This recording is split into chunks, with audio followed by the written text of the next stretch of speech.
Welcome to food awesome. இன்றைக்கி நம்ம என்ன செய்ய போகிறோம்னா காரைக்குடி ஸ்டைல் நம்ம சங்கரா மீன் குழம்பு நம்ம செய்ய போகிறோம். இது ரொம்பவே டேஸ்டான ஒரு மீன் குழம்புங்க. இது எல்லாருக்கும் பிடிக்கும். அது எப்படி செய்கிறது அந்த வீடியோவில் நம்ம பார்க்க போகிறோம். அதுக்கு முன்னாடி எங்கள் சேனலை நீங்கள் மறக்காமல் சப்ஸ்கிரைப் பண்ணுங்கள். பக்கத்தில் நோட்டிஃபிகேஷன் பெல்லையும் கிளிக் பண்ணிக்கோங்க.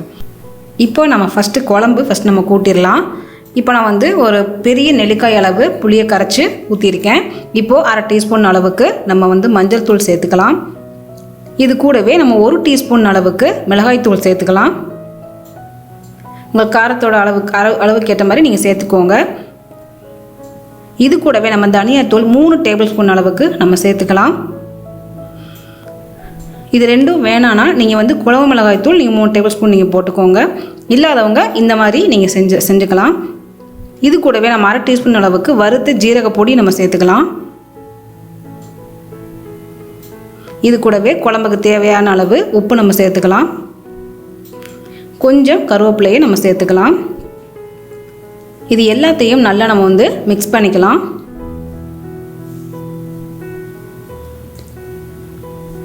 இப்போ நம்ம கரைச்சாச்சு. இப்போ குழம்புக்கு தேவையான அளவு நம்ம தண்ணி சேர்த்துக்கலாம்.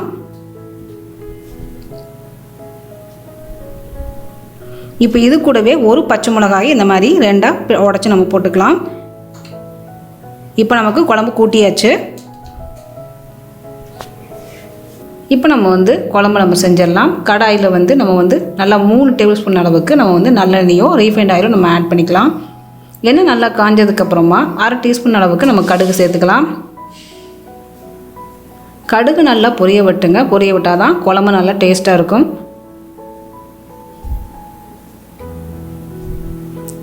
இப்போ கடுகு பொரிஞ்சதுக்கு அப்புறமா 1/2 டீஸ்பூன் அளவுக்கு நம்ம சோம்பு சேர்த்துக்கலாம். அது கூடவே நம்ம 1/2 டீஸ்பூன் அளவுக்கு வெந்தயம் சேர்த்துக்கலாம். இப்போ வெந்தயம் நல்லா பொரிஞ்சதுக்கப்புறமா நம்ம 4லேருந்து 5 பூண்டு பற்களை நம்ம கட் பண்ணி நம்ம சேர்த்துக்கலாம். இப்போ இது எல்லாத்தையுமே எண்ணெயில் நல்லா நீங்கள் வதக்கிடுங்க.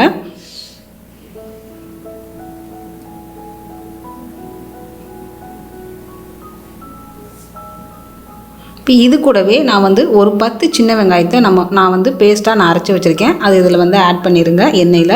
இந்த எண்ணெயில் நல்லா நீங்கள் இந்த வெங்காயத்தோட பச்சை வாசனை போகிற மாதிரி நல்லா நீங்கள் வதக்கிக்கோங்க. இந்த மாதிரி நம்ம சேர்க்கும்போது நமக்கு குழம்பு நல்லா கெட்டித்தன்மை கொடுக்கும். அதே டைம் நல்ல சுவையும் நமக்கு கிடைக்கும். இப்போது இந்த வெங்காயத்தோட பச்சை வாசனை போனதுக்கப்புறமா நம்ம மீடியம் சைஸ் அளவு நம்ம பெரிய வெங்காயம் கட் பண்ணி நம்ம சேர்த்துக்கலாம். இப்போ அந்த வெங்காயம் நல்லா நமக்கு வதங்கணும். இந்த வெங்காயத்தோட கண்ணாடி பதம் வர வரைக்கும் நல்லா நம்ம வதக்கிக்கலாம். ஒரு மீடியம் சைஸ் வெங்காயம் போட்டாலே போதும். ஏன்னா நம்ம 1/2 கிலோ மீன் தான் நம்ம இன்றைக்கி குழம்பு வைக்க போகிறோம்.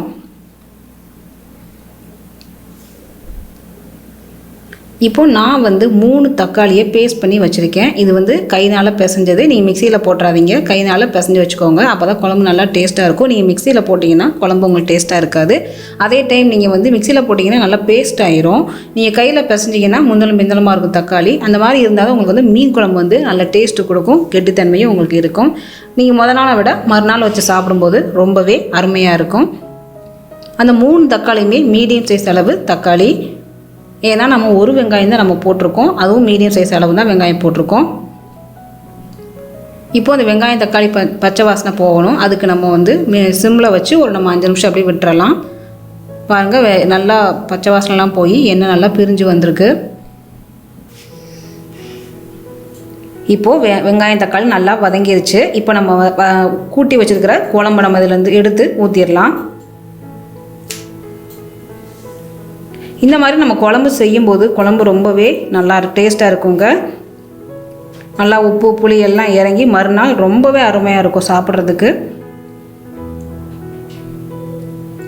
இந்த மாதிரி நம்ம குழம்பு தனியாக கூட்டி வச்சு செஞ்சோம்னா நமக்கு வேலையும் ஈஸி, டக்குன்னு நம்ம செஞ்சிடலாம். இப்போ நம்ம கலந்து வச்சுருக்க குழம்பு ஊற்றுனதுக்கப்புறமா நல்லா நம்ம மிக்ஸ் பண்ணி விட்டுறலாம். இதுதான் சங்கரா மீன். இது டீப் சீ சங்கரான்னு சொன்னாங்க. இது ரொம்ப ரேரான ஃபிஷ்ஷுன்னு கூட சொன்னாங்க.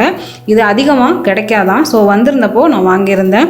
இது டீப் சீ சங்கரான்னு சொல்லியிருந்தாங்க. இது சங்கராவோட வித்தியாசமாக இருந்தது. ஸோ இப்போ குழம்பு நல்லா கொதிச்சு நல்லா எண்ணெய் பிரிஞ்சு வந்துருச்சு. இந்த டைம் நீங்கள் உப்பு புளி காரம் எல்லாம் நீங்கள் செக் பண்ணிக்கோங்க. பத்தலைன்னா நீங்கள் ஆட் பண்ணிக்கோங்க. இப்போ குழம்பு நல்லா கொதித்து நல்லா வத்திருச்சு. இந்த டைம் நம்ம வந்து மீனை நம்ம ஆட் பண்ணிடலாம்.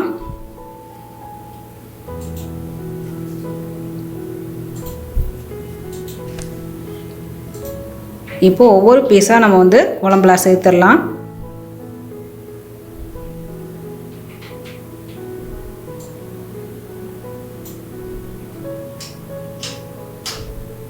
இப்போ குழம்புல வந்து மீனை போட்டதுக்கப்புறமா நம்ம வந்து கரண்டி போட்டக்கூடாது. இந்த மாதிரி 2 பக்கமும் நம்ம வந்து கடாயில் பிடிச்சிக்கிட்டு நம்ம வந்து மிக்ஸ் பண்ணி விடணும். ஏன்னா நீங்கள் கரண்டி போட்டிங்கன்னா மீன் வந்து உடையிறதுக்கு வாய்ப்பு இருக்குது. நீங்கள் வந்து கடாயில் 2 பகுதியும் நீங்கள் பிடிச்சிக்கிட்டு இந்த மாதிரி கொஞ்சம் ஷேக் பண்ணிங்கன்னா எல்லா மீனும் நல்லா உள்ளே இறங்கிடும். இப்போ நம்ம சிம்மில் வச்சு ஒரு 2 நிமிஷம் அப்படியே நம்ம விட்டுறலாம்.